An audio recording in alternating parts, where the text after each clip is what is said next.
నా బతుక్కి అంత సేవ, నా బతుక్కి అంత కృప, నా బోటి సంఘానికి, నా బోటి మినిస్ట్రీకి అంత అభిషేకం. అత్యాశనేమో అంత రేంజ్ ఎప్పటికీ రాదులే, ఏదో ఉన్న కాడికి తృప్తిపడి చేసుకోవటమే అనే భావనే కలుగుతూ ఉంటుంది. కానీ ఉదయకాలం ప్రభు నన్ను ఎందుకు అలా కృంగిపోతున్నావు, ఎందుకు అలా డౌన్ అవుతున్నావు? ఆ తల మీద పోయబడిన తైలమే నీలాంటి కోసమే పాదాల దాకా వస్తుంది. అదే తైలం నిన్ను కూడా తాకుతుంది.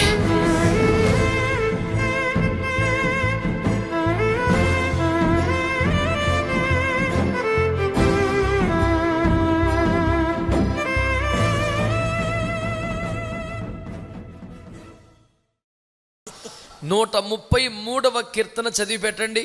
సహోదరులు ఐక్యత కలిగి నివసించుట ఎంత మేలు, ఎంత మనోహరము. అది తల మీద పోయబడి అహరోను గడ్డము మీదగా కారి అతని అంగీల అంచు వరకు దిగజారిన పరిమళ తైలం వలె ఉండును. సియోను కొండల మీదకి దిగివచ్చు, హెర్మోను మంచు వలె ఉండును. ఆశీర్వాదమును శాశ్వత జీవమును అచ్చట ఉండవలెనని యెహోవా సెలవిచ్చి ఉన్నాడు. దేవునికి మహిమ కలుగును గాక. ప్రేమ కలిగిన మా మహాపరిశుద్ధ తండ్రి, ప్రాణాత్మ దేహములతో మీకు లొంగిపోతున్న అల్పదాసుని మరోసారి కనికరించండి. మీ అగ్ని చేత కాల్చి పుటము వేసి పరిశుద్ధపరిచి మీరు వాడుకొనదగిన యోగ్య పాత్రగా, అర్హమైన పాత్రగా మీరు వాడుకొనమని మీ శైలిలో, మీ స్థాయిలో అయ్యవ్య విజ్ఞాపనోద్యమానికి మేలును, దేశమునకు క్షేమమును కలిగించమని యేసు పేరిట ప్రార్థించి వేడుకొని పొంది ఉన్నాము తండ్రి. ఆమేన్.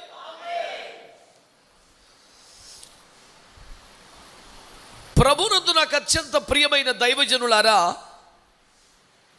మా సహోదరులారా, మీ అందరికీ కూడా ప్రభు పేరిట నేను శుభాలు తెలియచేస్తూ దేవుని దివ్య వాక్య సముఖానికి ప్రేమతో ఆహ్వానిస్తున్నాను. రండి, మనందరము కలిసి దేవుని పరిశుద్ధాత్మ సహాయముతో ధ్యానము చేసుకుందాం. ప్రియ దేవుని బిడ్డలారా, దైవజనులారా, దేవుడు ఒక విస్పష్టమైన ఆజ్ఞ జారీ చేశాడు. It is a crystal clear command of the God and his sovereign decision. The eternal life, the everlasting life and the blessing shall be rest upon the people in the particular place. ఆశీర్వాదము శాశ్వత జీవము అచ్చట ఉండాలని యెహోవా సెలవిచ్చి ఉన్నాడు. ఏ స్థలములో ఆశీర్వాదం ఉండాలి, శాశ్వతమైన జీవము ఎక్కడ ఉండాలి, ఏ కుటుంబం మీద, ఏ వ్యక్తి మీద, ఏ సంఘం మీద, ఏ పరిచర్య మీద దేవుడి ఉన్నతమైన ఆశీర్వాదాన్ని పలికాడు.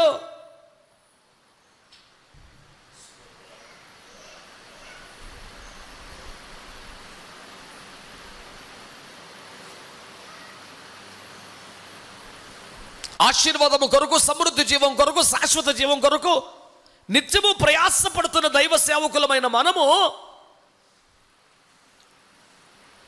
ఎక్కడ ఆశీర్వాదము, శాశ్వత జీవం ఉండాలని దేవుడు కోరుకున్నాడు,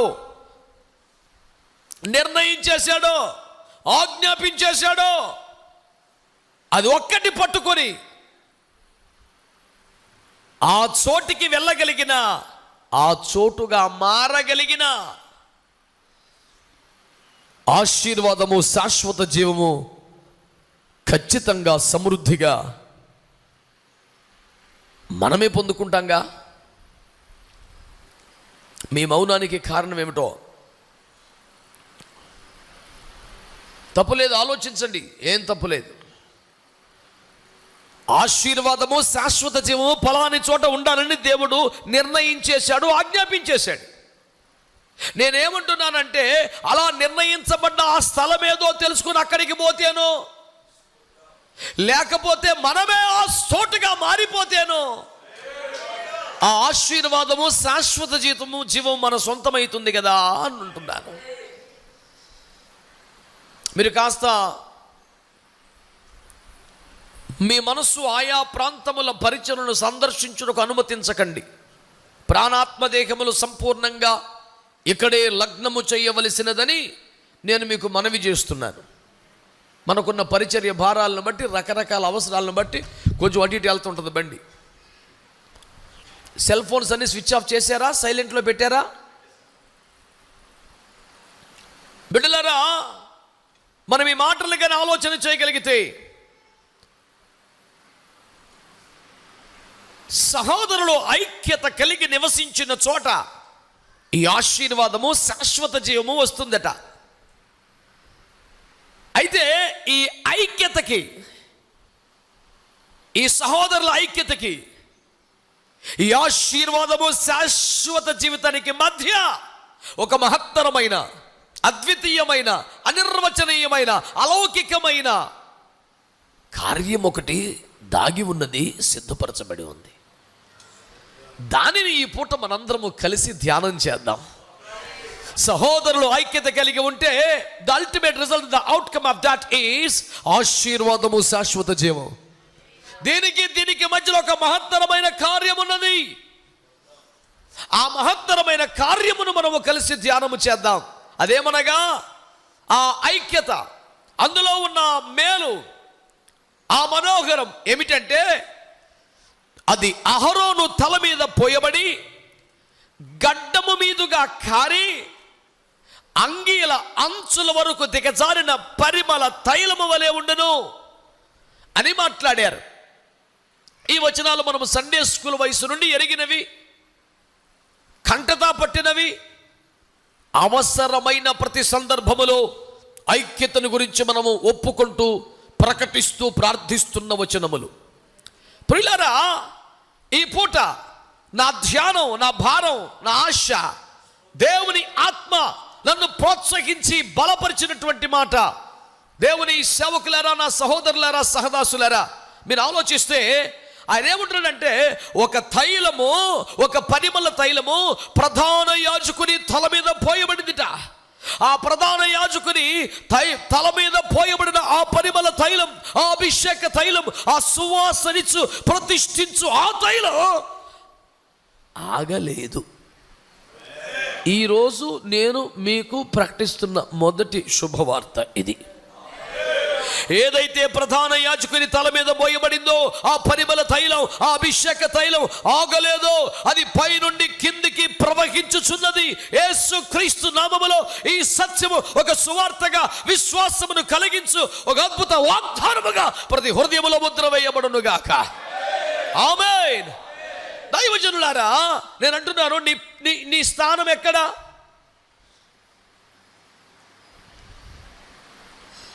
ఈ ప్రశ్న చాలా జవాబు చెప్పలేని సంక్లిష్టముగా ఉన్నదా? వివరంగా చెబుతాను. ప్రధాన యాజకుడు తల, అతని గడ్డము, అతని యావత్ శరీరము, చివరికి అంగీల అంచులు. ఒక తైలము నెత్తి మీద పోస్తే అంగీ యొక్క చివరి అంచు వరకు వస్తే ఇక పాదాల మీదకి, నేల మీదకి రావాల్సిందే కదా. ఈ యాజక వ్యవస్థలో నన్ను చూస్తూ వింటున్నారా? ఎందుకు అట్లా ఊరక ప్రతి అక్షరం విలేకరులాగా రాసుకుంటారు? ఏదైనా ఒక పాయింట్ రాసుకోండి, ముఖం చూడకపోతే విషయం సగం పోద్ది. బిడ్డలారా, ఈ యాజక వ్యవస్థలో తల, గడ్డము, శరీరము, అంచులు, పాదాలు, ఈ టోటల్ స్ట్రక్చర్ని తీసుకోండి. సింపుల్గా ఒక్కొక్కరు ఒక్కొక్క స్థాయిలో ఉందాం అనుకుందాం. తల అనబడిన స్థాయిలో, గడ్డము అనబడిన స్థాయిలో, రొమ్ము అనబడిన స్థాయిలో, పాదములు అనబడిన స్థాయిలో ఒక్కొక్కరు ఒక్కొక్క రేంజ్లో ఉన్నారు అనుకుందాం. ఒక భావన ఉదాహరణగా. అయితే నేను నమ్ముతున్నటువంటి నా ప్రియ పరిశుద్ధాత్మ దేవుడు సెలవిచ్చినటువంటి ఒక అద్భుతమైనటువంటి శుభవార్త ఈ ఉదయకాలం ఏమిటంటే, అది తల మొదలుకొని పాదముల వరకు ఉన్న ఏ విభాగమును, ఏ అవయమును విడిచిపెట్టక అంతటిని తడుపుచు దిగుచున్న ఒక అభిషేక తైలం, ఒక పరిమళ తైలం. నువ్వు ఎక్కడ ఉన్నా, ఏ పొజిషన్లో ఉన్నా, ఏ స్థానం. చాలా ముగిస్తున్నావు, చాలా ఆశిస్తున్నావు. ఏమిట్రా? ఏమి లేవండి, చాలా ఏమి లేవండి. ఈ క్రీస్తు శరీరములో పాపినైనా, ధూళినైనా, వ్యర్థుడైనా దుష్టులు వలె చెదరగొట్టబడవలసిన పొట్టు వంటి నన్ను వెతికి వెంటాడి నా ప్రభువైన యేసుక్రీస్తు తన రక్తముతో ఈ పొట్టును కొనుక్కొని తన వాక్యముతో కడిగి తన ఆత్మచేత నింపి రెల్లును రాయిగా మార్చి ఇక ఎగిరిపోకుండా నిలబడగలిగిన ఒక అవకాశం ఇచ్చి క్రీస్తు శరీరం అనే సార్వత్రిక సంఘములో ఒక చిన్న పరమాణువుగా మార్చి చేర్చుకున్నాడు. ఈ పాటి పరమాణువునకు ఎవడి సపోర్ట్ అక్కర్లేదు, ఎవడి దయా దక్షిణం అవర్లేదు, ఎవడి ప్రోత్సాహం అక్కర్లేదు. దిగి వచ్చుచున్నా, దిగజారుచున్నా, కిందికి వచ్చుచున్నా ఒక పరిమళపు తైలపు బొట్టు చాలా. నా విశ్వాసం అది. ఎడజాలు వద్దులేండి, ఇంకొంచెం కావాలి. You can try from any other source if you have. మీకు వేరొక వనరు ఏదన్నా ఉంటే ప్రయత్నించండి. నాకైతే ఇంకేం లేదు. నేను ఎక్కడో పాదాల దగ్గర ఉన్నానన్న ఫీలింగ్ నాకు ఉంది. సార్వత్రిక సంఘములో మహిమ గల సేవలో నేను ఎక్కడో పాదం దగ్గర ఉన్నాను. అయితే పాదాల మట్టుకు దిగుతుందంట తైలం. నాకు ఆశలు చిగురిస్తున్నాయి, నాకు నిరీక్షణ కలుగుతుంది. ఆ స్థాయి అపోస్తుల సేవ, ఆనాటి పరిశుద్ధుల సేవ ఒక బెల్లిగ్రహంగా ఊహించుకుంటే పోల్చుకోవటానికి ఎన్ని సంవత్సరాలకైనా ధైర్యం వస్తుందా? ఒక రైనాడ్ బాంకే నువ్వు ఊహించుకుంటే వారి సేవనే.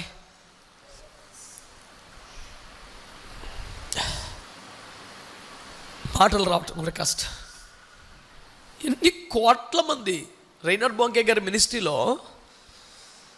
ఈ రాత్రి యేసును అంగీకరించిన వారు ఎంతమంది అంటే చేతులెత్తిన వారి సంఖ్యను ఇప్పుడు కౌంట్ చేయరంట. తీర్మాన పత్రములు రాసి ఇచ్చిన వాళ్ళే. చాలామంది చేతులు ఎత్తారు కానీ ఆ డెసిషన్ కార్డ్ అంతా ఫిల్ చేసి ఇవ్వడానికి అంత ఇంట్రెస్ట్ చూపరు. లోపలంత కన్విక్షన్ వస్తే తప్ప. వారి మినిస్ట్రీ లెక్క ఎప్పుడు కూడా ఏ సభ అయినా సరే తీర్మాన పత్రం డెసిషన్ కార్డ్ రాసి అక్కడ అప్పగించిన వారి లెక్కే లెక్క. సభకి ఎంతమంది వచ్చారు, ఎంతమంది చేతులు ఎత్తారు అన్న దాంతో, ఎంతమంది స్వస్థపడ్డారు, ఎంతమంది సాక్ష్యం ఇచ్చారు, అసలు లెక్కది కాదు. అలా చూసుకుంటేనే ఎన్ని మిలియన్లో చెప్పడానికి అంతు లేదు. అలాంటి దైవజనుని సేవతో పోల్చుకుంటే నేను ఎక్కడో నడుము దగ్గర గడ్డం దగ్గర ఉన్నాను అనుకోగలనా? ఎక్కడో పాదం దగ్గర ఉన్నాను. ఒక్క భారతదేశంలోనే పిఎం సామ్యాల్ అయ్య గారు చేసిన సేవ ఏమిటండి బాబు? భక్త్ సింగ్ గారు ఒక 10,000 సంఘాల ఏంటండి? ఒక దేవదాస్ అయ్య గారు బైబిల్ మిషన్ స్థాపించిన ఎన్ని వేల సంఘాలు. డీజెస్ దినకర్ గారు ఎన్ని లక్షల మందిని ప్రభువులోకి తెచ్చాడు. మనకు తెలిసి మన పక్కనే మన కళ్ళ ముందు బతికిన యేసన్న గారు ఎన్ని లక్షల మందిని ప్రభావితం చేశాడు. ఇందులో ఏ ఒక్కరితో పోల్చుకునే దమ్ము సరిపోద్దు మనకి. ఇంకా ప్రస్తావించని పరిశుద్ధులు వేలల్లోనే ఉన్నారు. ఈ లెక్కను చూస్తే నేను ఎక్కడున్నాను క్రీస్తు సంఘం అనే శరీరంలో అని చూస్తే ఎక్కడో పాదానికి అంటుకుని ఒక రేణులాగున్నాను. కాబట్టి నా బతుక్కి అంత సేవ, నా బతుక్కి అంత కృప, నా బోటి సంఘానికి, నా బోటి మినిస్ట్రీకి అంత అభిషేకం. అత్యాశనేమో అంత రేంజ్ ఎప్పటికీ రాదులే, ఏదో ఉన్న కాడికి తృప్తిపడి చేసుకోవటమే అనే భావనే కలుగుతూ ఉంటుంది. కానీ ఉదయకాలం ప్రభువు నన్ను ఎందుకు అలా కృంగిపోతున్నావు, ఎందుకు అలా డౌన్ అవుతున్నావు? ఆ తల మీద పోయబడిన తైలమే నీలాంటి వాడి కోసమే పాదాల దాకా వస్తుంది. అదే తైలం నిన్ను కూడా తాకుతుంది. ఆ మాట ప్రభువు నాకు చెప్పాక ఈ బలహీన దేహంలో ఎవడు ఆపలేనంత ఒక బలం, ఈ కృంగిన జీవితంలో ఎవడు అణిచివేయలేనంత ఎగసిపడుతున్న శక్తి, ఈ నీరసించినటువంటి ఆత్మలో ఎవడు ఆర్పలేని ఒక మంట ఈ ఉదయకాలం ప్రభు నాకు ఇచ్చాడు. నిండు మనసుతో అంత బలం, అంత ప్రోత్సాహం మీ అందరికీ యేసయ్య ఇవ్వాలని నేను ఆశపడుతున్నాను. నా ప్రార్థన, మీరెవ్వరు వచ్చినట్టుగా ఇంటికి కాదు భోజనానికి కూడా వెళ్ళకూడదు. నూతన బలమును, నూతన శక్తిని పొంది మనం కిందికి దిగాలి. సహజంగానే మనం ఒక మేడగదిలో ఉన్నాం. కింద రుచికరమైన పదార్థములు తయారు చేసిన మంట కన్నా మనల్ని రుచిగా మార్చుచున్న ఒక అగ్ని మన మీద ఉంది.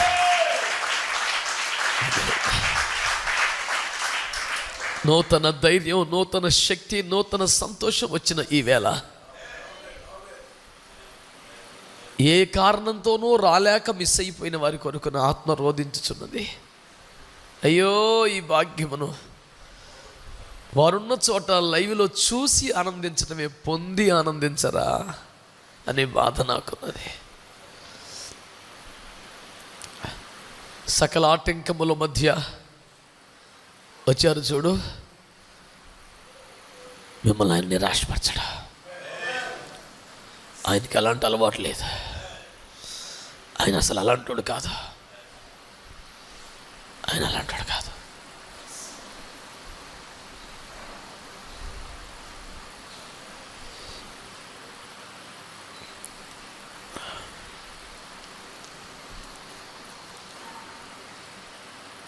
అహరోను తల మీదుగా పోయబడి గడ్డం మీదుగా కారి అంగీల అంచుల వరకు, నేను పదే పదే ఒప్పుకునే మాట, పాదముల మట్టుకు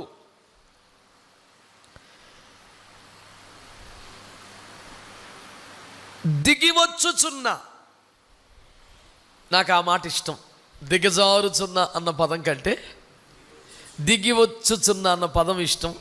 ఏం తప్పు లేదు. నేను బైబిల్ని, వాక్యాల్ని మార్చేశానని నింద నా మీద మోపకండి. మరింత సౌకర్యంగా ఉండే ఒక పదాన్ని వాడుకుంటున్నాను. దిగివచ్చుచున్న పరిమళ తైలము నన్ను తాకకుండా వెళ్ళటం లేదు. నేను పాదములో ఏ భాగమును ఉన్నా నాకును తల మీద నుండి వచ్చుచున్న తైలమే దొరుకుచున్నది అనే సంతోషములో నేనున్నాను. నా శరీరములో బలహీనతలున్నాయి, నా ఇంట్లో సమస్యలున్నాయి, నా సంఘములో లోటుపాట్లున్నాయి, నా సేవలో పోరాటములున్నాయి. అయినను నాకు పట్టరాని సంతోషము కలుగుచున్నది. కారణం ఏమనగా ఆ తల మీద పోయబడ్డ తైలమే ఇక్కడి దాకా వస్తుంది. దేవునికి ఒక స్తోత్రం చెప్పండి గట్టిగా. స్తోత్రం చెప్పండి గట్టిగా. స్తోత్రం చెప్పండి గట్టిగా. The same oil is coming down this morning. అదే పరిమళ తైలం, అదే అభిషేక తైలం, అదే ప్రతిష్ఠ తైలం. అహరోను తల, అహరోను గడ్డము రొమ్ములు దాటి పాదముల వరకు దిగుచున్నది.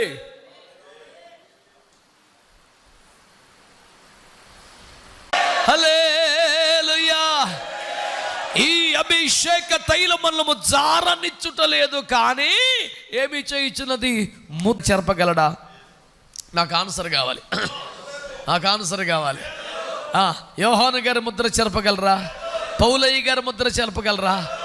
Kenneth హ్యాగిన్ Mudra చెరపగలరా? Belly Mudra చెరపగలరా? Belly గ్రహం గారి ముద్ర చెరపగలరా? రైనాడ్ బాంకే ముద్ర చెరపగలరా? భారతదేశంలో కెప్టెన్ సామ్యుల్ గారు, పిఎం సామ్యుల్ గారు, పిఎల్ పరంజ్యోతి గారు కింద తైలమే మనల్ని కూడా గట్టిగా ఆత్మతో నింపబడు, విశ్వాసముతో స్వతంత్రించుకో. The same oil, the same oil, the same oil that enriched the anointed men of God in this world is coming upon me, is coming upon.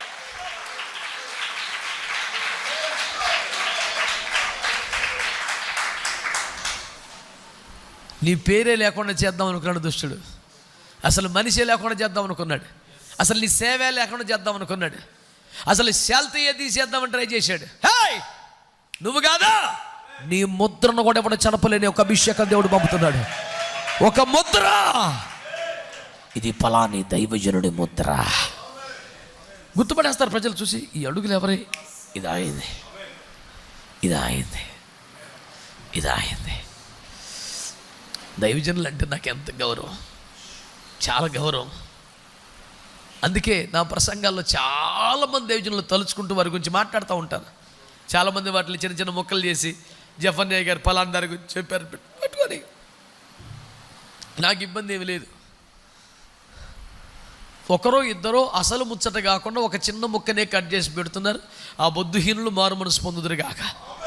వాళ్ళు కూడా ఆపబడాలి కాదు, మార్పు పొంది సరిగ్గా పెట్టుకోవాలి. 100 ఛానల్లో పెట్టుకోవాలి, అందరూ బతకాలి, నాకు ఇబ్బంది లేదు. కానీ నీ సొంత కట్టింగ్ లేదురా సైతానా. ఇది ముద్ర వేసే తైలము. ఇంకొక సంగతి తెలుసా, అది సువాసన ఇచ్చు తైలం. అంటే గుడ్డోడంతే కూడా యేసు రక్తం ఏం చేయు, ఆడికి ఆ ముద్రలు కనపడవుగా, కానీ వాసన వస్తుంది. ఏంటండి యాజకుడు ఇల్లు ఉంటాడా ఇందాక ఇటు అని ఆడు కూడా అంటాడు. తెర్రువబ్బడని నేత్రము గలవారు కూడా, ఆత్మలో చూడలేని వాడు కూడా, మనోనేత్రములు వెలిగింపబడని వాడు కూడా, ఆత్మ సంగతులను చూడగలిగిన ప్రత్యక్షతలు లేనివాడు కూడా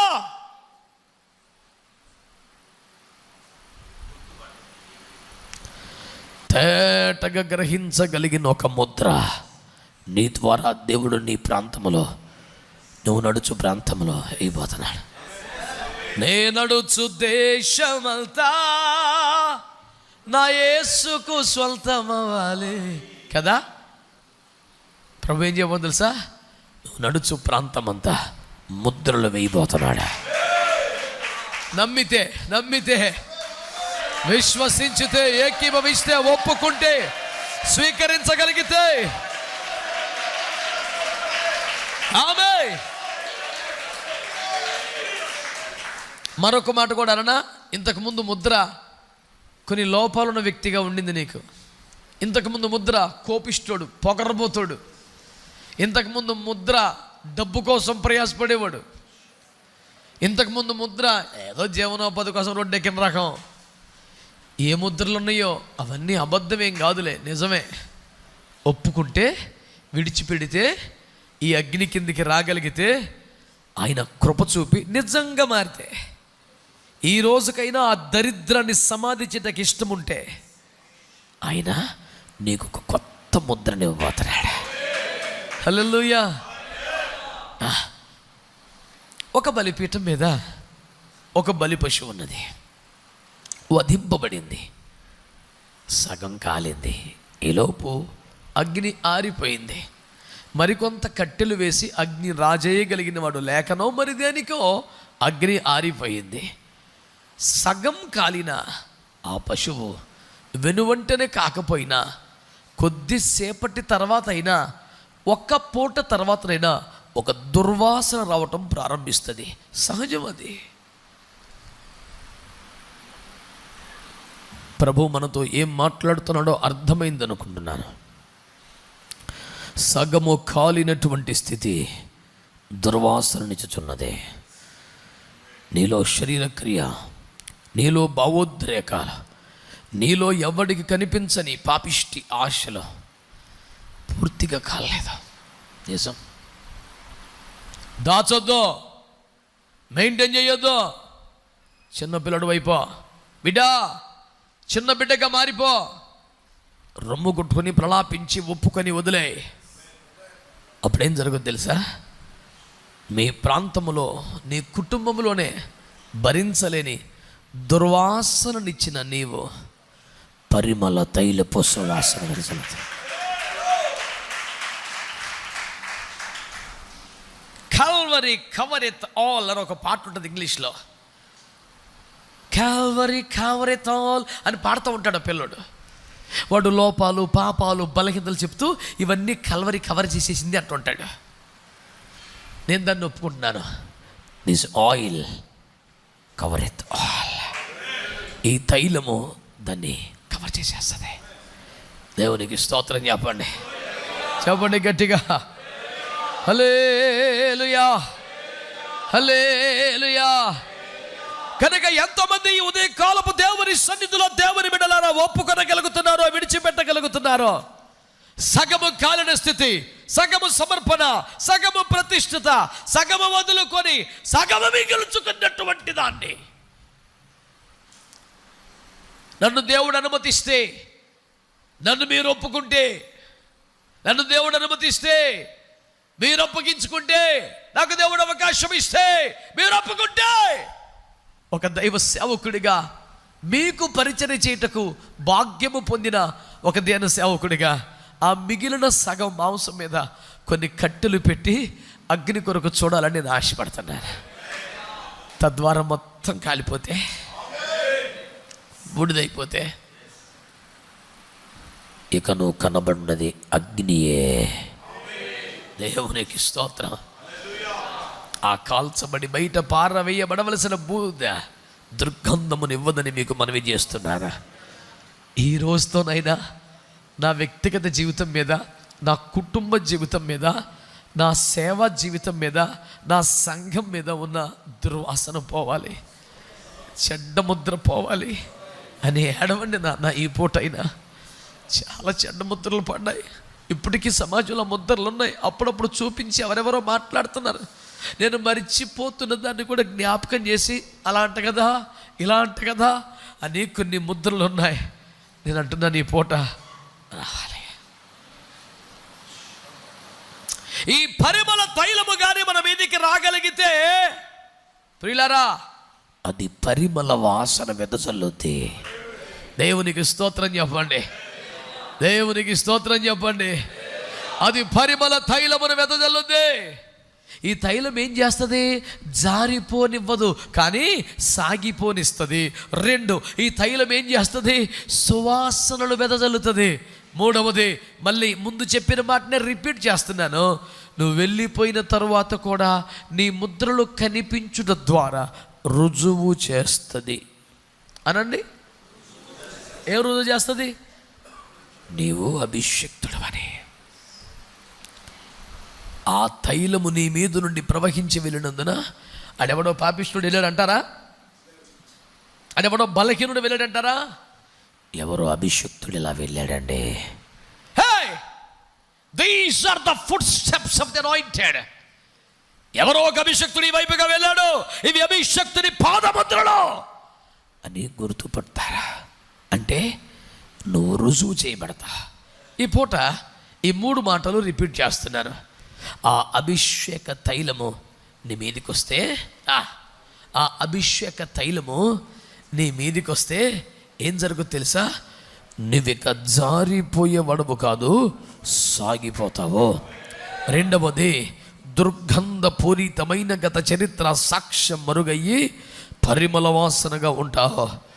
3వది, నువ్వు దాటిపోయిన తర్వాత కూడా నీవు ఒక అభిషక్తుడివని రుజువు చేస్తాయి ఆ ముద్రలో. ఆమేన్ అనండి. అహరోను తల మీదుగా పోయబడి గడ్డము మీదుగా కారి అతని అంగీల అంచుల వరకు దిగి వచ్చుచున్న పరిమళ తైలమును బట్టి దేవునికి స్తోత్రములు చెల్లిద్దాము. అందరము గట్టిగా స్తోత్రములు చెల్లిద్దాము. హల్లెలూయా, హల్లెలూయా. ప్రభువునందు మిక్కిలి ప్రియమైన దైవజనులారా, మీరు జాగ్రత్తగా చూడగలిగితే ఆ తైలం ఏం చేస్తుందో తెలుసునా? మరొక 2 మాటలు చెప్తాను. విసిగిపోతున్న వారందరూ స్తోత్రం చెప్పండి. ఆసక్తి కలిగిన వారు స్తోత్రం చెప్పండి. ఏకీభవించుచున్న వారు స్తోత్రం చెప్పండి. ప్రభువు చేయుచున్న కార్యమును నమ్ముచున్న వారు స్తోత్రం చెప్పండి. ప్రభు కార్యం ఇంకను కొనసాగబోతున్నందుకు ఈ స్తోత్రం చెప్పండి. నిర్గమకాండము 30వ అధ్యాయము 25 నుండి కొన్ని వచనములు చదివి పెట్టండి.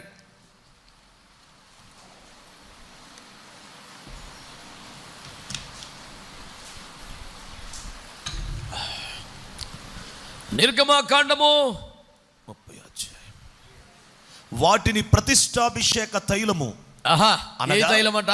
ప్రతిష్టాభిషేక తైలము. అందరూ పలకండి, ప్రతిష్టాభిషేక తైలము, ప్రతిష్టాభిషేక తైలం. ఆ మాట పలుకుచుండగానే నాలో ఒక కదలిక నేను చూడగలుగుతున్నా. ఎంత మహిమ కలిగిన వాక్యం అండి అది. ప్రతిష్టాభిషేక తైలమట. అనగా ఆహా. సుగంధ ద్రవ్య మేళకుని ఆహా. పని అయిన ఆహా. పరిమళ సంభారముగా చేయవలెను. అబ్బబ్బబ్బబ్బబ్బ. అది ప్రతిష్టాభిషేక తైలం అంటేనంట కేవలం తైలము కాదట, ఆ తైలములో సుగంధ ద్రవ్య మేళకుని పని అంతా జరుగుద్దంట. అంటే వివిధములైనటువంటి పరిమళ ద్రవ్యములు, సుగంధ ద్రవ్యములు సరైన మేళముగా, అంటే సరైన కాంబినేషన్స్తో, చక్కగా సరైనటువంటి కొలతలతో చక్కగా కలిపి ఆ తైలములో మరిగించి పెడతారన్నమాట. అది ప్రతిష్టాభిషేక తైలమగును. ఆహా. ఆ తైలముతో ఆహా. నీవు సాక్ష్యపు గుడారమును, సాక్ష్యపు మందసమును, ఆ తైలముతోనే సాక్ష్యపు గుడారమును, సాక్ష్యపు మందసమును, బల్లను దాని ఉపకరణములన్నిటినీ, దీపవృక్షమును దాని ఉపకరణములను, ధూపవేదికను, దహన బలిపీఠమును దాని ఉపకరణములన్నిటినీ, గంగాళమును దాని పీటను అభిషేకించి అవి అతి పరిశుద్ధమైనవిగా ఉండునట్లు వాటిని ప్రతిష్ఠింపవలెను. ఓపుకున్నంత మంచి స్తుతి చెబుతూ చప్పట్లు కొట్టండి, కొట్టా మంచిగా. Come on people of God. ఒక ప్రతిష్టాభిషేక తైలము నీ మీదకి వస్తే సాక్ష్యపు గుడారమును, సాక్ష్యపు గుడారమును, మందసమును, దీపవృక్షమును, బలిపీఠమును, ప్రతి ఉపకరణమును ప్రతిష్ఠించి పరిశుద్ధపరిచే ఒక ప్రతిష్టాభిషేక తైలం నీ మీదికి వచ్చుచున్నది.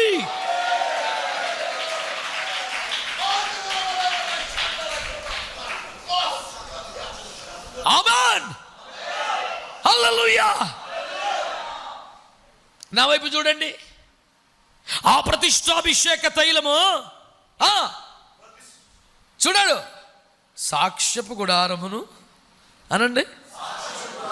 దేనికి నేను సాక్ష్యం? నేను దేనికి సాక్ష్యం? దేవుడు ఉన్నాడు అనటానికి.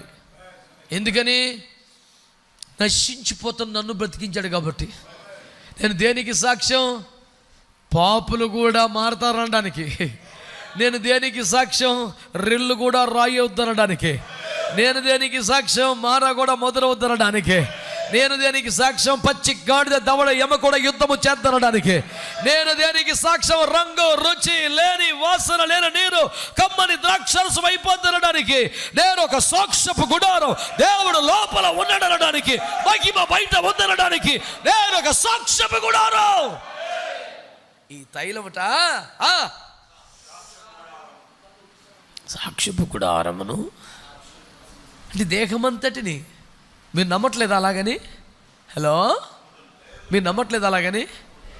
మీరు ఊహించండి, యాజకుడు కానీ ప్రధాన యాజకుడు కానీ ఈ పరిమళ తైలమును పట్టుకొని ఏదైనా ఒక ఉపకరణాన్ని సంప్రోక్షణ చేస్తాడు, కానీ మొత్తం గుడారం మీద చల్లుతాడా? ఎక్కడ చూసారా? కానీ ఇక్కడ ఏమన్నాడు? దంచి తీసిన అచ్చమైన ఒలీవల నూనెలో సుగంధ పరిమళ ద్రవ్యములను సరైన మేళములతో కలిపి పరిమళ తైలముగాను ప్రతిష్టాభిషేక తైలముగాను సిద్ధపరిచాక దానినట గుడారములోని ఉపకరణముల మీద సంప్రోక్షణ చేయమంటే సులువుగానే ఉంటుంది, కానీ సాక్ష్యపు గుడారం మీద కూడా పోయి అంటున్నాడే. మీరు పట్టించుకోవట్లేదా? ఆ మాట నమ్మండి. నేను నమ్ముతున్నాను. నా గుడారము మీద కూడా, నా దేహము మీద కూడా. ఈ దేహములో ఇప్పుడు రోగం ఉంది, ఈ దేహంలో లోపం ఉంది, ఈ దేహంలో పాపం ఉంది, ఈ దేహంలో బలం ఉంది. ఈ గుడారం మీద కూడా తైలం. హల్లెలూయా. ఇది ప్రతిష్టాభిషేక తైలము. ఇది సాక్ష్యపు గుడారము మీదను, మందసము మీదను, దీపవృక్షము మీదను, ధూపవేదిక మీదను, బలిపీఠం మీదను. మీరు నా వైపు చూస్తే చెబుతున్నా కదా, మీరు ఎందుకని చూడటం లేదు? చూసి చూసి విసుగొచ్చిందా నా ముఖం? దేవుడు నన్ను మరుగు చేయునుగాక, ఇబ్బంది ఏమి లేదు. నాలో నా బదులు యేసే ప్రత్యక్షమగునుగాక. హల్లెలూయా. ఒకటే మాట మీకు మనవి చేస్తున్నాను బిడ్డలారా, మందసము మీదను అనగా నా హృదయం మీద,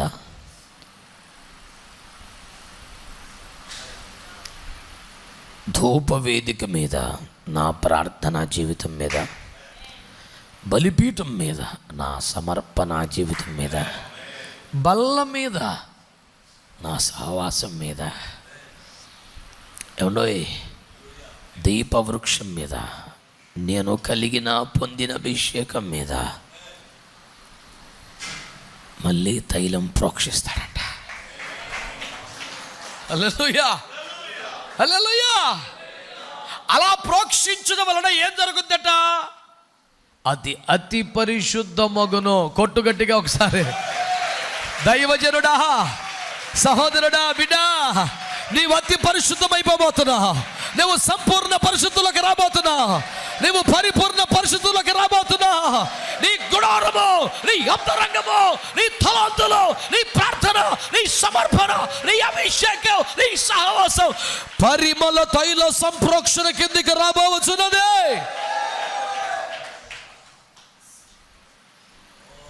ఇది ప్రతిష్టాభిషేక తైలం. అది ఆ రీతిగా ప్రతిష్ఠింపబడును. ఆమేన్. అది ఆ రీతికి ఏమవుతుంది? ఒకటి, జారిపోనివ్వదు, సాగిపోనిస్తుంది. 2, దుర్వాసన రానియక పరిమళ తైలపు వాసన. 3, నీ ముద్రలు కనపడనిస్తుంది. 4, పరిశుద్ధపరుస్తుంది. 5, ప్రతిష్టలో నిలబెడుతుంది. ఎంతమంది ఆమేన్ అన్నారు? ఆ పరిమళ తైలము మన మీదికి రాగలిగితే, ఆ పరిమళ తైలము చేసి ఈ 5 కార్యాలు గట్టిగా అందరు చెప్పండి. 1, 2, 3, 4, 5. ఇలాంటి ఒక అభిషేకం కావాలా వద్దా? ఇంతకన్నా ఇంకేమన్నా కావాలా? చాలండి బాబు ఈ బతుకి, చాలండి బాబు ఈ జీవితానికి, చాలండి ఈ సేవకి. ఎంతకన్నా ఇంకేమీ అక్కరలేదు. నా సహవాసము, నా ప్రార్థన జీవితము, నా సమర్పణ, నాకు అనుగ్రహించబడ్డ అభిషేకము మొత్తము నా గుడారమే తైలము చేత సంప్రోక్షణ చేయబడే అతి పరిశుద్ధమైపోతూ ఉంటే, ప్రతిష్టలోకి వచ్చుంటే ఇంకేం కావాలండి? చాలయ్యా, నాకు చాలయ్యా అని దర్జాగా పాడొచ్చు. నీ కృప నాకు చాలయ్యా. హల్లెలూయా, హల్లెలూయా, హల్లెలూయా. ఓ స్తుతించుటకు అలసిపోవచ్చిన వారులారా దేవునికి స్తోత్రం చెప్పండి. ఇన్నేండ్లుగా మనల్ని మోయుటకును, సహించుటకును, భరించుటకును విసిగిపోతున్న దేవునికి స్తోత్రం చెప్పడం కలిసిపోవడం ఎవడయా? చెప్పండి గట్టిగా దేవునికి స్తోత్రం అని. హల్లెలూయా, హల్లెలూయా. ఈ తైలం నీ మీదకి వస్తే ఏమైంది? నేను సుదీర్ఘంగా ఏం మాట్లాడను, మనం ప్రార్థనలు చేసుకోబోతున్నాం. హల్లెలూయా. మనం నూనె గురించి తెలుసుకొని వెళ్ళట్లా, నూనె పొందుకొని వెళ్ళాలా. పలానా హోటల్లో భోజనం బాగుండిద్ది అంటే ఎవడు ఆకలి తీరుద్ది, తెచ్చుకొని తినొద్దు మనం. హల్లెలూయా. మనం ఆ కృప పొందబోతున్నా. దేవుడు ప్రేమ గల దేవుడు, మన కన్నీరు దాటిపోడు. యథార్థమైన మన పశ్చాత్తాపాన్ని ఒప్పుకోలని కాదండు, కాదండు, కాదండు. కీర్తనకారుడు అంటాడు, నా పాపమును దేవుని ఎదుట కప్పుకొనక ఒప్పుకొందుననుకొంటిని, వెంటనే నీ కృప నా మీదకి వచ్చింది. ఒప్పుకొందును అనుకున్నప్పుడే వచ్చేసిందని కృప. ఒప్పుకున్నాక ఎందుకు ఆగుద్ది నాయన? దేవునికి స్తోత్రం కలుగునుగా. అమ్మో, వారు బేతేలునకు ప్రయాణమైపోవచ్చుండగా దేవుడు భయమును శత్రుల మీద పెట్టను కనుక వారిని తరుమలేదు. ఇంకా బేతేలికి వెళ్ళాక జరిగే కార్యాలు ఏం చూస్తావు నాయన? ప్రయాణం అవుతుంటేనే యేసు రక్తం ఏం చేయి. దేవునికి స్తోత్రం చెప్పండి. ప్రారంభించండి ఒక నూతన జీవిత ప్రయాణాన్ని, ప్రారంభించండి ఒక అభిషేకపు సవారీ. దేవునికి మహిమ కలుగునుగాక. ఈ సంవత్సర ఆరంభంలోనే పరిశుద్ధాత్మ దేవుడు మనకు అనుగ్రహించిన ఒక అద్భుతమైనటువంటి ఈ అవకాశమును 100% సంపూర్ణంగా సద్వినియోగము చేసుకొనవలసిన సమయం ఇది. ఆమేన్.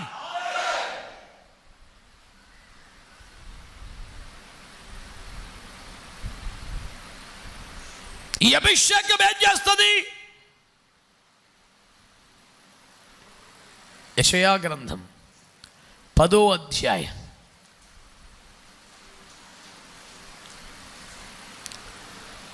ఏమన్నా ఇంగ్లీష్ బైబిల్ ఉన్న వాళ్ళు సెల్ ఫోన్స్లో కానీ at least new King James version కూడా తీసి పెట్టండి ఒకసారి, చదువుతారు కానీ దయచేసి. Somebody can please help me. నిర్గమకాండము, క్షమించాలి, యెషయా గ్రంథము 10వ అధ్యాయము 27వ వచనం. నేను ఈ మధ్యకాలంలో పొద్దుగూకుల పరమగీతాలు నిర్గమకాండంలో బతుకుతున్నాను కనుక అందులోంచి బయటకు వస్తాయి. I'm sorry. పొద్దున్న లేస్తే నిర్గమకాండము లేదంటే పరమగీతము, అందులోనే బతుకుతున్నాను, కొంచెం తొందరగా బయట రాలేకపోతున్నాను, ఏమనుకోకండి. యెషయా గ్రంథము 10:27. ఆ దినమున నీ భుజము మీద నుండి అతని బరువు తీసివేయబడును, నీ మెడ మీద నుండి అతని కాడి కొట్టివేయబడును, నీవు బలిసినందున ఆ కాడి విరగగొట్టబడును. అతడు బలిసినందున కాడి విరగగొట్టబడును. And it shall come to pass in the day that his burden shall be taken away from off thy shoulders, and his yoke from off thy neck, and the yoke shall be destroyed. And the yoke shall be destroyed because of the anointing. Because of the anointing oil. కొట్టు గట్టిగా చప్పట్లు.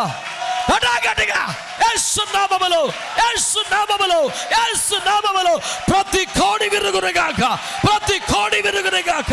నీ కుటుంబం మీద, నీ శరీరం మీద, నీ సంఘం మీద, నీ ప్రాంతంలో నీవు సేవ చేయించిన ఏరియా మీద అడ్డుగా ఉన్న ప్రతి కోడి, దుష్టుని కాడి, కాడిని విరగ్గొట్టే, కాడిని విరగ్గొట్టే. ఆ శక్తి ఏంటో తెలుసా? అభిషేక తైలం.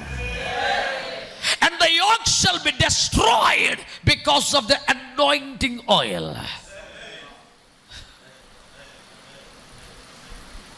రేయ్ దుష్టుడా, నువ్వు కర్రతోనో ఇనుముతోనో ఉక్కుతోనో తయారు చేసుకొని యోక్ నీ కాడి, కానీ అభిషేక తైలము దాన్ని విధి చేస్తుంది. The yoke shall be destroyed by the anointing oil.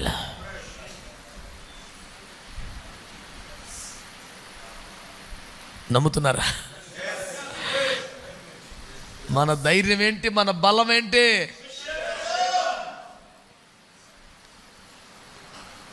దయచేత మనకు అనుగ్రహించబడుతున్నా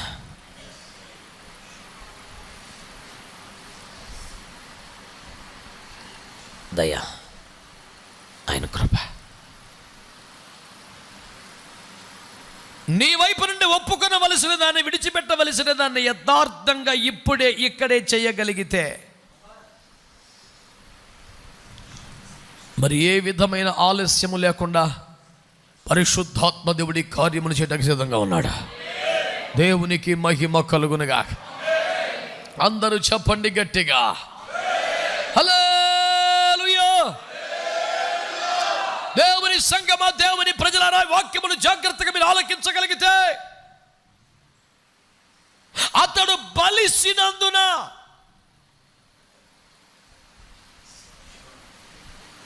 ఎన్నో ట్రాన్స్లేషన్ కూడా బికాస్ ఆఫ్ ద ఫ్యాట్నెస్ అని రాశాడు. దానికి అపార్థము చేసుకోవాల్సిన పని లేదు. ఆ బలం ఆత్మ సంబంధమైనటువంటి శక్తికే గుర్తుగా చెప్పారు తప్ప తెగటిని బలిసిపోయినటువంటి తిండిబోతుడి గురించి చెప్పలేదు. దాన్ని నెగిటివ్గా తీసుకుని బాధేసుకోక్కర్లా. యోబు గ్రంథంలో కూడా చెప్పిన మాట ఏమిటి?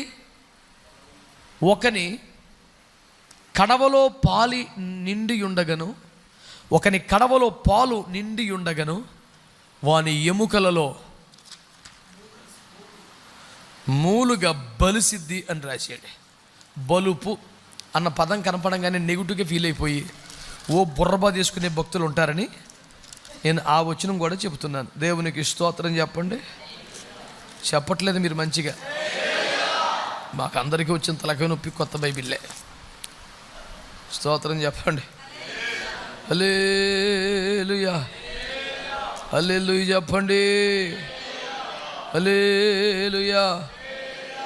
చూడండి 21వ అధ్యాయము యోబు గ్రంథము 21:23.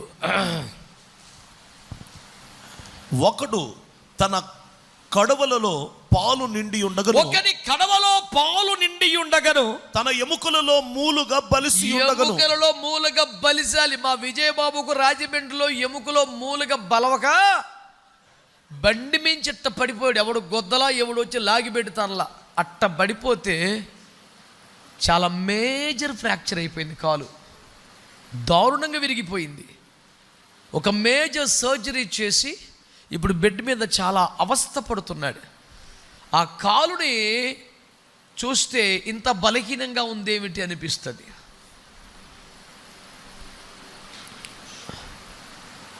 ఒకరి ఎముకలలో మూలుగా బలిసి ఉండాలంటే అతని కడవలో పాలు నిండి ఉండాలట. స్తోత్రం చెప్పండి. ఇప్పటికే మీకు అర్థమైపోయింది. నీ ఆత్మలో, నీ అంతరంగములో, నీ అంతరంగ పురుషుడు బలము కలిగిన వాడై, సత్వము కలిగిన వాడై, మూలుగా బలిసిన వాడై, శత్రువును ఫుట్బాల్ ఆడుకోవడానికి కానీ, ఎత్తైన స్థలములు నిలబడడానికి కానీ, తడబడకుండా నడుచుటకు కానీ, ఆగక సాగుటకు కానీ మూలుగా బలిసి ఉండాలంటే ఈ కడవలో పాలనే వాక్యం సమృద్ధిగా ఉండాలి. వాక్యం నిండిపోవాలి, వాక్యం నిండిపోవాలి, వాక్యం నిండిపోవాలి. మాటల్లో, పాటల్లో, తలపుల వాక్యం, వాక్యం, వాక్యం. ఈ కడవ నిండా వాక్యం ఉంటే నీ ఎముకలలో మూలుగా బలిసి ఉంటుంది. నువ్వు ఒక్క కిక్కిస్తే కొన్ని టన్నులు ఉంటుంది ఆ వేయటప్పుడు. యేసు రక్తమే జై. హల్లెలూయా, హల్లెలూయా చెప్పట్లేదు మీరు మంచిగా. కనుక బలిసినందున అన్న పదం కనపడంగానే నెగిటివ్ ఫీల్కి వచ్చేసి ఈ అనుకోకర్లా. It's something about the inner man. ఇది ఒక అంతరంగ పురుషునికి సంబంధించిన ముచ్చటని నేను మీకు జ్ఞాపకం చేస్తున్నాను. దేవునికి ఒక మంచి స్తోత్రం చెప్పండి. హల్లెలూయా, హల్లెలూయా చెప్పండి గట్టిగా. హల్లెలూయా, హల్లెలూయా. ఈ పూట దేవుని వాక్యమును గురించి మనం ఆలోచన చేయగలిగితే ప్రభువు మనతో మాట్లాడుతున్న ఒక ఖరీదైన మాట ఏమిటనగా, అతడు అభిషక్తుడైనందున కాడే ఎరగొట్టేశాడు. మన ప్రజల మీద కాడి, దుష్టుడైన రాజుల ఇనుప కాడి, ఫరో కాడి, రకరకాల వ్యసనములు, పాపములు, ఆచారములు, పాపములు కాడే వెర్రగొట్టే ఒక అభిషేకం మనకు కావాలి. అది ఎవరిస్తారు? అభిషేక తైలం. నీ మీద పోయబడుతున్న పరిమళ తైలము ఏం చేస్తుందంట? కాడిని వెర్రగొడుతుందంట. It is not your age and experience and knowledge you gained. It is the oil that poured upon you. నీ మీద పోయబడిన తైలపు కార్యము తప్ప నీ తెలివో, నీ అనుభవమో, చమత్కారమో, మాట ఇదంతా దరిద్రం. ₹10 కూడా పనిచేయదు. అందుకనే పౌలు గారు మహాజ్ఞానము, వాక్చాతుర్యము కలిగిన వాడైనా వాక్చాతుర్యమును వినియోగించక, ఎందుకంటే అది వేస్ట్, పనిచేయదు. ఆహా ఓహో అనుకుంటాక మనకు వస్తుంది. కానీ దేవుని శక్తిని, దృష్టాంతములు కనపరిచే పరిశుద్ధాత్మను మాత్రమే వాడతాడు. దేవునికి స్తోత్రం చెప్పండి గట్టిగా. హల్లెలూయా. నువ్వు ముద్దుగా మాట్లాడగలవు కనుక, మంచిగా మాట్లాడగల కనుక it will not work out.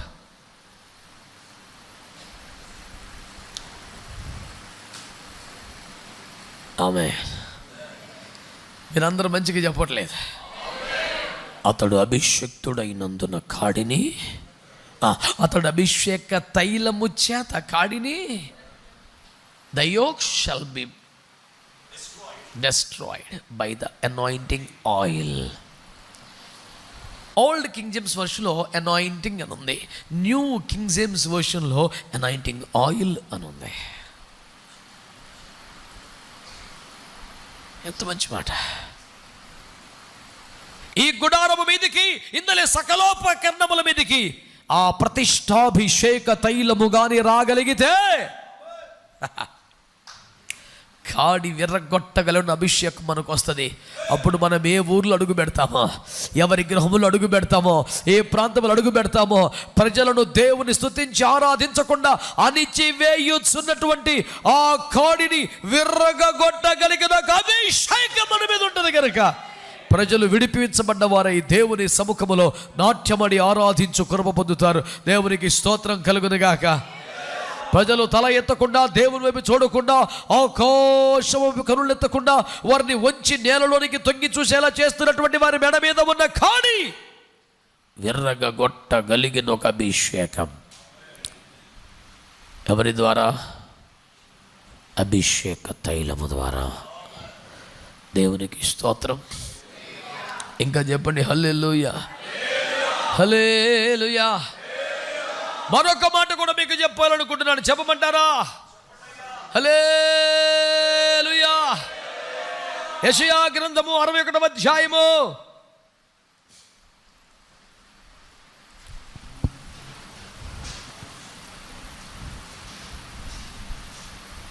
హల్లెలూయా.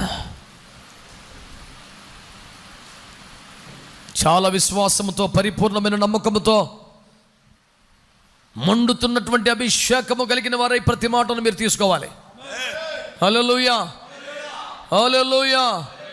యెషయా గ్రంథము 61వ అధ్యాయం ప్రారంభము నుండి చదువుగా వినండి.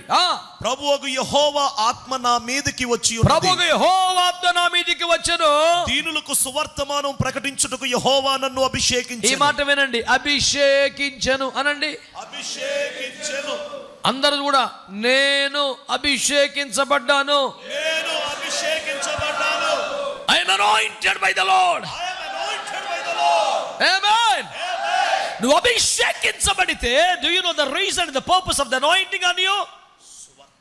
Not to speak tongues all the time, not to be infilled more and more, not to enjoy the divine presence whenever and wherever. ఒక్క మొక్కలో చెప్పనా, నీ మీదకి వచ్చిన అభిషేకం నీ కోసం కాదు. హలో, నీ మీదకి వచ్చిన అభిషేకం నీ మీది కాదు. ఓ అభిషక్తుడా, నీ మీదకి వచ్చిన అభిషేకం నీ కోసం కాదు. నీ పోషణ కొరకు, నీ పేరు కోసం, నీ ప్రఖ్యాతి కోసం, నీ లాభం కోసం వాడుకుంటున్నటువంటి బుద్ధిహీనత నుంచి, మతి మరణ స్థితి నుంచి బయటికి రా. నీ మీద ఉన్న అభిషేకం ఎంత నిజమో అది నీ కోసం కాదనేది అంతకంటే నిజం. యెహోవా నన్ను అభిషేకించెను. ఎందుకు?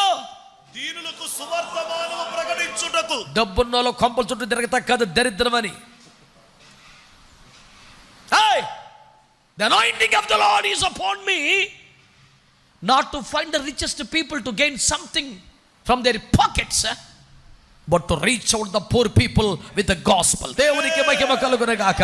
ఎక్కడ పేదలు ఉన్నారో, ఎక్కడ అణగారిన వారు ఉన్నారో, ఎక్కడ తృణీకరించబడ్డ వారు ఉన్నారో, ఎవడు పట్టించుకునే వారు ఎక్కడ ఉన్నారో, బీదలకు సువర్తమానము ప్రకటించుటకు యెహోవా నన్ను అభిషేకించాడు.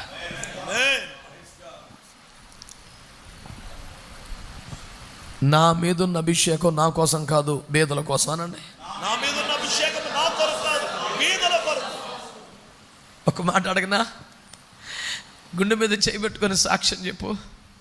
నేను ఎప్పుడో అభిషేకించబడ్డాను, నా మీద బలమైన అభిషేకం ఉందని నువ్వు మాట్లాడతావు కదా, యథార్థంగా చెప్పు. ఒక్క మాట, నీ మీద దేవుడు పంపిన అభిషేకం వల్ల ఎంతమంది బీదలు దీవించబడ్డారు ఇప్పటిదాకా.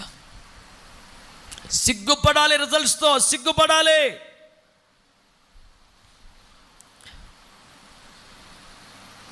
కన్నీళ్లతో, ఒకలాంటి దిగులుతో, పశ్చాత్తాపంతో ప్రభు పాదాల మీదకి వచ్చేయాలి. ప్రభు పాదాల మీదకి వచ్చేయాలి. మన చుట్టూ పేదలు లేరా? మనం నివసిస్తున్న ప్రాంతంలో పేదలు లేరా? మన సంఘంలోనే పేదలు లేరా? మన బంధుమిత్రుల్లో పేదలు లేరా? ఎవడికి ఉపయోగపడింది అని అభిషేకం? నువ్వు బాగుపడటానికి, నువ్వు సంపాదించుకోవడానికి, నువ్వు పెద్ద గొప్ప దైవజుడు అనిపించుకోవడానికి పనికి వస్తుందా? బీదలకు సువార్తమానము ప్రకటించడానికి యెహోవా నన్ను అభిషేకించాడు. ఏదో సువార్త చెప్పడానికి అభిషేకించాడంటే దాన్ని బీదలకు ఉపయోగపడతలేదని నన్ను తిడతాడేంటి? ప్రకటించడానికే కదా అలాగా ఇరుసుకు పడిపోతున్నాడు నా మీద నీకు అనిపిస్తుంది. కిందికి చదువు చెప్తా, చదువునైనా. నలిగిన హృదయము గలవారిని దృఢపరుచుటకును, చెరలో ఉన్న వారికి విడుదలను, బంధింపబడిన వారికి విముక్తిని ప్రకటించుటకును, యెహోవా హితవత్సరమును మన దేవుని ప్రతిదండన దినమును ప్రకటించుటకును, దుఃఖాక్రాంతులందరినీ ఓదార్చుటకును, సియోనులో దుఃఖించు వారికి ఉల్లాస వస్త్రములు ధరింపచేయుటకును, బూడిదకు ప్రతిగా పూదండను, దుఃఖమునకు ప్రతిగా ఆనంద తైలమును, భారభరితమైన ఆత్మకు ప్రతిగా స్తుతి వస్త్రమును వారికిచ్చుటకును ఆయన నన్ను పంపి ఉన్నాడు. గట్టిగా ఆమేన్ అనండి. ఆమేన్, ఆమేన్. ఆయన నన్ను అభిషేకించాడు, ఆయన నన్ను పంపి ఉన్నాడు. దేనికోసం చెప్పండి? నలిగిన సువార్తమాను ప్రకటించు. నలిగిన దేనికోసం చెప్పండి? విడుదల, బంధింప ప్రకటించడానికి మాత్రమేనా? ఏం మాటలు మాట్లాడతారండి? ప్రకటించి వచ్చేస్తే మన పని అయిపోద్దా? ఎక్కడ పేదలు ఉన్నారో, బీదలు ఉన్నారో, ఎక్కడ స్లమ్ ఏరియాస్ ఉన్నాయో, గుడిసెలు ఉన్నాయో, పేద వర్గాలను అక్కడికి వెళ్ళిపోయి హితవత్సరం కానీ, విడుదల కానీ ఇవన్నీ ప్రకటించుటకు 3 చోట్ల ఆ మాట ఉంది. ప్రకటించుటకు. Okay, I must preach, I must teach, I must declare because I'm anointed అనుకుంటాను. కానీ అక్కడ అవ్వలేదే. అక్కడ రాసిన కొన్ని మంచి మాటలు మీరు చూసుకోండి జాగ్రత్తగా. నలిగిన వారికి దృఢపరచుటకు అనండి, దృఢపరచుటకు. 2 దుఃఖాక్రాంతులందరినీ ఓదార్చుటకు. 3వది ధరింపచేయుటకు. 4వది ఇచ్చుటకు. హలో, ప్రకటించుటకు అన్నది ఫస్ట్ మాటేనా అన్న? ఇంకొక 4 ఉన్నాయి కదా. దృఢపరచాలి, ఓదార్చాలి. నేను నలిగిన వారిని దృఢపరచాలి అనండి. నేను దుఃఖితులను ఓదార్చాలి అనండి. నేను మహిమ వస్త్రాలు ధరింప చేయాలి అనండి. నేను కొన్ని ఇవ్వాలి అనండి. ఇవి కూడా ప్రకటిద్దామా? ఇవ్వాలా? దేవుడు నీకు దుఃఖానికి ప్రతిగా, బూడిదకు ప్రతిగా పూదండని ఇస్తాడు అని చెప్దామా? స్తుతి వస్త్రం ఇస్తాడు అని చెప్దామా? నిజానికి మనం చెప్పాము, అది ఒప్పుకుందాం. నేను ఒప్పుకుంటున్నాను, గంభీరంగా ప్రకటించాను. దుఃఖపడుతున్నారా, శాపములో ఉన్నారా, కన్నీరులో ఉన్నారా, బూడిదగా మారారా, నీకు పూదండని ఇస్తాడో, నీకు ఉల్లాస వస్త్రం ఇస్తాడో, నీకు మహిమనిస్తాడు. నేను ప్రకటించాను. ప్రకటించమని ప్రభు చెప్పలా, ఇవ్వండి అని చెప్పాడు. ఇప్పుడు ఏడవాలా వద్దా? ఇప్పుడు ఉపవాసాలు ఉండాలా వద్దా? ఇప్పుడు కన్నీరు కార్చాలా వద్దా? ఇప్పుడు మేడగదులకి వెళ్ళాలా వద్దా? ఇప్పుడు కర్మేలు ఎక్కాలా వద్దా? ఇప్పుడు సీనాయి ఎక్కాలా వద్దా? ఇప్పుడు అరణ్యములోనికి పోవాలా వద్దా? నేను పోయి దేవుని సముఖమందు వేచి ఉండి ఏం చేయాలి? కొన్ని స్తుతి వస్త్రాలు,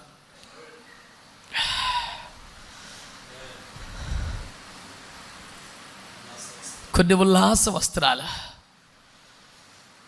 కొంత ధైర్యం, కొంత ఆదరణ, ఇవన్నీ తెచ్చి ఒక వస్తువు ఇచ్చినంత స్పష్టంగా ప్రజలకు ఇవ్వగలగాలి. That is the meaning of the original anointing. దైవజనులారా, నా సహోదరులారా, దేవుడు మీకు ఆదరణ ఇస్తాడు అని చెప్పడంతో మన పరిచయం ఆగకూడదు. మీరు ధైర్యము తెచ్చుకునండి అని చెప్పడం తాగొద్దు. మీ మనసును దృఢపరచుకోండి అని చెప్పడం తాగొద్దు. నువ్వు పాడే పాట, చేసే ప్రసంగం, చేసే పరిచర్య, నీలో నుంచి ప్రవహించుచున్న అభిషేకం దృఢపరచాలి, ధైర్యపరచాలి, ఆదరించాలి, ధరింపచేయాలి, ఇవ్వాలి. ఈ పరిచర్యలన్నీ నాలో జరగాలి. ఈ పరిచర్యలన్నీ నా ద్వారా జరగాలి. ఎంతమంది విశ్వసిస్తున్నారు? 2 చేతులు ఒక్క నిమిషం ఆగకుండా స్తోత్రాలు చెప్పండి.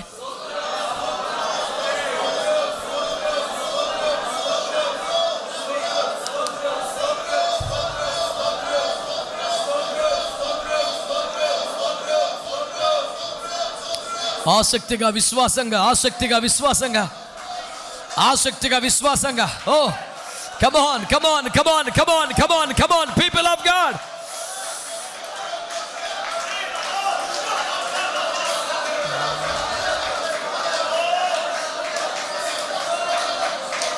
ప్రకటించుటకును, ఓదార్చుటకును, విడిపించుటకును దడు ఆయన అభిషేక తైలము ఈ పరలోకం ఏం చేస్తుంది?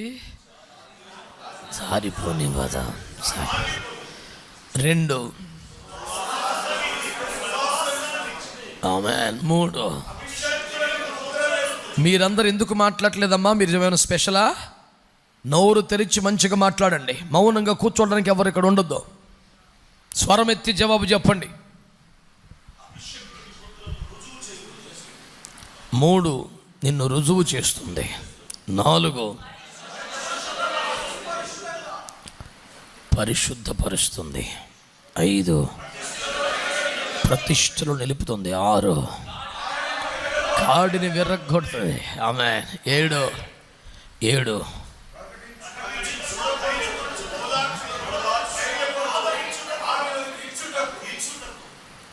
నేను వాడుకుంటుంది. ఆమేన్, ఆమేన్. నెక్స్ట్ ఎన్నోది? ఆమేన్, ఆమేన్. ఈ ఒక్కటి కూడా చెప్తాను. మొదటి యోహాను పత్రిక 2వ అధ్యాయం. హల్లెలూయా, హల్లెలూయా, హల్లెలూయా, హల్లెలూయా.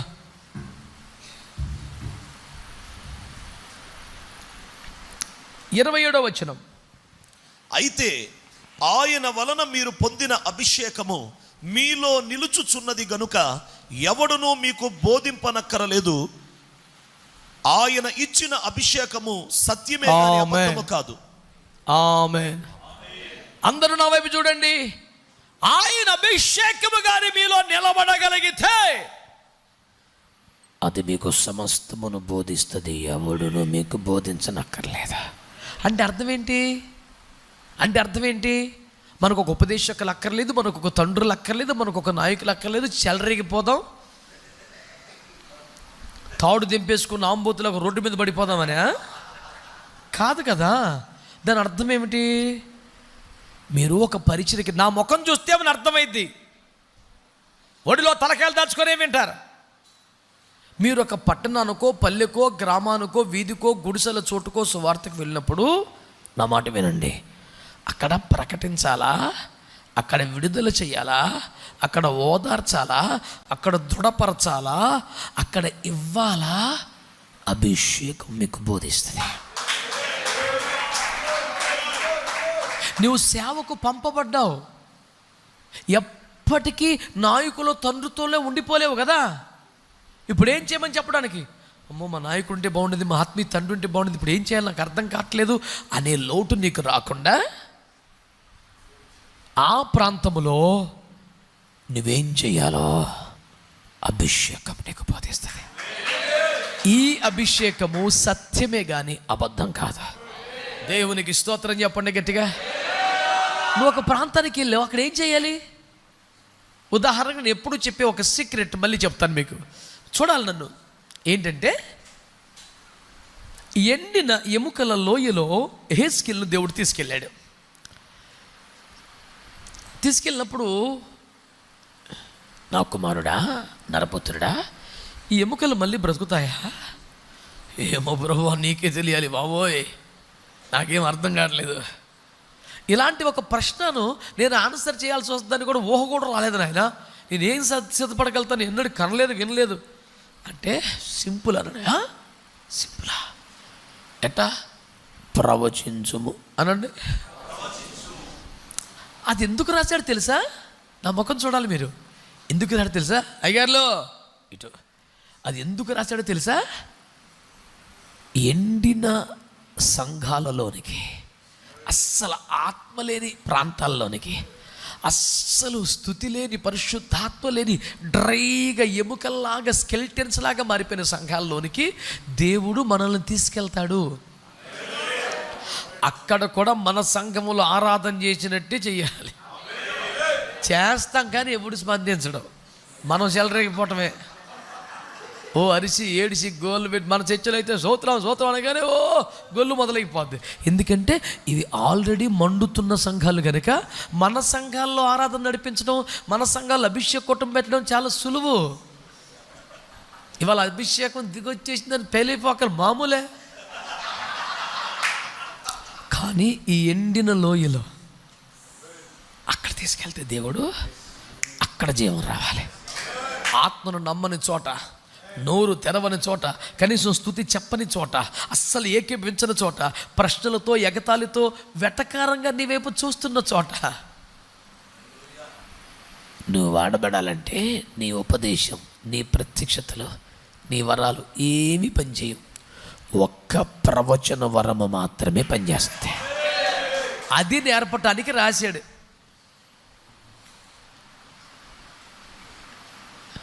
కానీ మనం అక్కడ కూడా ఎండిన ఎముకలలో జీవాన్ని ఇచ్చిన దేవుడు అని చెప్పొచ్చేస్తాం అంతే. అక్కడ ఏం చేయాలి మనం అంటే, మనము ప్రవచనాత్మ కలిగి లేకపోతే, ప్రవచన వరమును పొందకపోతే, ఎంత మహిమ కలిగిన సియోను ప్రత్యక్షతలు చెప్పిన వాడు మానవుడు పట్టించుకోడు. అక్కడ కానీ నిజంగా నువ్వు తెలివిగా జాగ్రత్తగా చీకట్లు బాణ వేసి, ఇక్కడ ఎవరో తలనొప్పితో బాధపడుతున్నారు, ఇక్కడ ఎవరో గుండెల లోపి, ఇలాంటి దొంగ ప్రవచనాలు, దొంగ వేషాలు వేయకుండా నిజంగా నువ్వు ఆత్మతో నింపబడి కృప పొంది వరము పొంది నీలో నుంచి పరిశుద్ధాత్మ దేవుడు ప్రజల జీవితాలను గురించి మాట్లాడడం ప్రారంభిస్తే, ఆ ఎటకారవాడు, పొగరబోతులోడు, డైలాగులు వేసేవాడు సచ్చినట్టు దిగుతాడు. ఎండిన చోట వాడబడేది ఒక్క ప్రవచన వరం మాత్రమే. ఆ సీక్రెట్ చెప్పడానికి దేవుడు అది రాశాడు. నీకు అద్భుతమైన ప్రసంగ ప్రత్యక్షతల వరం ఉన్న అక్కడ వాడబడదు, పనిచేయదు. ఆత్మలో వివేచించావు నువ్వు, ఇదంతా డ్రైగా ఉందని, పనిచేయదు. అక్కడ ఎవడైతే ఇద్దరు ముగ్గురు భార్యలతో ఉన్నాడో, ఎవడైతే దేవుడు సొమ్ము తినేశాడో, ఎవడైతే దురుద్దేశాలతో ఉన్నాడో, టపా టపా టపా ఏసు రక్తమే జయం. ప్రవచనం వచ్చేస్తే ఆడు ఇంకేం కుర్చీ మీద ఉన్నాడో. ఇది వాస్తవం అండి. దేవుని భయం కలుగుతే పశ్చాత్తాపం వస్తుంది. నా ఉద్దేశం వ్యక్తుల రహస్య జీవితాలను బహిరంగ ప్రకటించమని కాదు. ప్రవచన వరము ఆపరేట్ అయితే ఎవడైనా లొంగుతాడు. కాబట్టి దాన్ని నాకు ఆయుధంగా చేసుకొని వేషాలు వేస్తే ప్రభు నుండి తీసేస్తాడు, అందులో సందేహం లేదు. హైదరాబాద్లో ప్రభు నుండి క్షమించను గాక, ఆ పేరు చెప్పకూడదు మైక్లో, గతంలో చెప్పాను. ఒక యవనస్తుడు ఉండేవాడు, పాల్ దినకరన్ గారు, డీజెస్ దినకరన్ గారు అబ్బాయి. ఓసారి చాలా ఇబ్బందిలో పడ్డారట. ఆ ఇబ్బంది పేరు ఏంటంటే, ప్రార్థన ఎంత చేస్తున్నా దేవుని సన్నిధి రావట్లేదంట. చాలా వెలితిగా ఏంటిది, ఇట్లా కళ్ళు మూసుకోగానే ఆయన సన్నిధిని అనుభవించేవాడిని కదా, ఆయన స్వరం వినేవాడిని కదా, ఏంటిది? అట్లా కొట్టుమిట్టాడి 16 రోజులు ప్రార్థనలు చేసి, ఆరాధనలు చేసి, పశ్చాత్తాపడి మెంట్లో చేసిందంట. నాకెందుకు సమాధానం రావట్లేదు, నేను దేవుని సన్నిధిని పొందట్లేదు, దేవుడు నన్ను ఎందుకు వదిలేశాడు బాబోయ్, ఏడ్చి ఏడ్చి ఎంత ఆలోచిస్తున్నా గుర్తు రాకపోతే, హైదరాబాద్లో ఉన్న అనామకుడైన ఈ సహోదరుడు ఫోన్ చేశాడంట. పాల్ దినకరన్ గారు, ఒక కుర్రగాడు. నాన్న నాకు ఇలాగ అవుతుందిరా, నేను ఎంత పరీక్ష చేసుకున్నా, నేనేం పాపం చేయలేదు, చూసుకుంటున్నాను, కానీ నాకేం అర్థం కావట్లేదు అని అంటే, సరే అన్న నేను ప్రార్థన చేస్తానని అరగంటలో మళ్ళీ ఫోన్ చేశాడంటాడు. ప్రార్థన చేయగానే దేవుడు బయలుపరిచాడంట. ఏమనంటే, అతను మాసపత్రికలో ఒక ఆర్టికల్ రాశాడు. అది అతని ఆర్టికల్ కాదు, ఒక పాత పత్రికలోది. ఆ ప్రసంగం యాజ్ ఇట్ ఈజ్గా ప్రింట్ చేసి ఆ వ్యక్తి పేరు కాక ఈయన పేరు వేసుకున్నాడు. అది యథార్థంగా నాకు అనిపించలేదు, దాన్ని ఒప్పుకోమను, మళ్ళీ మాట్లాడతాను అన్నాడంట. అసలు మీరు సీరియస్ తీసుకుని అది పెద్ద పాపం అండి. అసలు మనం ఎందరు ప్రసంగాల్లో కాపీ కూడా మనకే వచ్చిన ప్రత్యక్షంగా దంచేస్తుంటాం మనం. మీరు ఆలోచించండి, దేవుడు ఆ చిన్న పరిశుద్ధుల విషయంలో ప్రభు చాలా సీరియస్గా ఉంటాడు. పాపిష్టుల సంగతిలో ఇంత పెద్ద పెద్ద పాపాలు ఉన్నాయి కాబట్టి నేను చిన్న చిన్న పట్టించుకోడండి. నల్ల చొక్క మీద చిన్న మరకబడితే దేవుడు కనపడి, తెల్ల చొక్క మీద చిన్నది పడినా తెలిసిపోద్ది అందరికీ. ఇప్పుడు ఆల్రెడీ పరిశుద్ధుడు, అభిషిక్తుడు, చిన్న లోపం కూడా చాలా తేటగా ఉంటుంది. అంటే ఆశ్చర్యపోయేవారు, బాబు ఇదే నేను పెద్ద పాప. వెంటనే మోకరించి, ప్రభు ఐఎమ్ సారీ, అది ఎప్పుడో పూర్వకాలం కదా, ఆడి పేరు ఎవరికి తెలియదు కదా, నేను వేసేసాను, యథార్థత కాదు, తప్పే, ఐఎమ్ సారీ అని ఒప్పుకోగానే దేవుడు మాట్లాడాడంట. ఇంతటి అద్భుత ప్రవచన వరము, వివేచన వరము కలిగిన ఆ సహోదరుడు హైదరాబాద్లో అనంతకాలంలో ప్రఖ్యాతి నొందాడు. ఎక్కడ చూసినా వాడబడేవాడు. హోల్ నైట్ ప్రేయర్స్ పెట్టేవారు, విపరీతం జనం వచ్చేవారు. అతనిలా చూస్తూనే నువ్వు ఎక్కడ పుట్టావు, ఏం చేసావు మొత్తం టప చెప్పేసేవాడు. గతగతలాడిపోయేవారు. వీరాభిమానులు తయారయ్యారు. అందులో సహజంగానే అదేమి దరిద్రమో చాలామంది ఆడపిల్లలు కూడా వీరభక్తులు అయిపోయారు. ఇతను పాపంలో పడ్డాడు. పలుమార్లు ఆడపిల్లలతో హోటల్స్లో దొరికాడు. క్రీస్తు నామానికి విపరీతమైన అవమానం తెచ్చాడు. సర్వభ్రష్టుడైపోయాడు. ఈరోజు ఆడ ఎవడో హైదరాబాద్లో పేరు కూడా లేదు. ఆడు ఈడ్చుకొడితే ఇప్పుడు 35-40కి వచ్చి ఉంటాడంతే. ఎంత ఫ్యూచర్ ఉంది లేడు చరిత్రలో. ప్రవచన వరం ఎంత మంచిదో అంత ప్రమాదం. పిచ్చి వేషాలు వేస్తే స్వలాభానికి వాడుకుంటే, సొంత ప్రయోజనం కోసం వాడుకుంటే, జనాకర్షణ చేస్తే అది ఏదైనా నాశనమైపోతాం ఎవడమైనా సరే. దేవుని వేలుతో దేవుని కన్ను పొడిచి అంత పాపిష్టి ప్రయత్నం అననిది. నువ్వు ఎవడివైనా సరే తన కంటి పాపలాగా నిన్ను కాపాడుకుంటున్నాడు. పిచ్చి వేషాలు వేస్తే మామూలుగా ఉండదు. నువ్వు నక్షత్ర మండలం అంత ఎత్తుకు ఎదిగినను నిన్ను పారవేతని చెప్పాడు దేవుడు. పిచ్చేశాలు కాదు. ఒక తేజో నక్షత్రం, ఒక ప్రధాన కెరూబే కొట్టే వచ్చి పాతాళంలో మూలపడ్డాడు. నువ్వేం పెద్ద ఎక్కువ కాదు.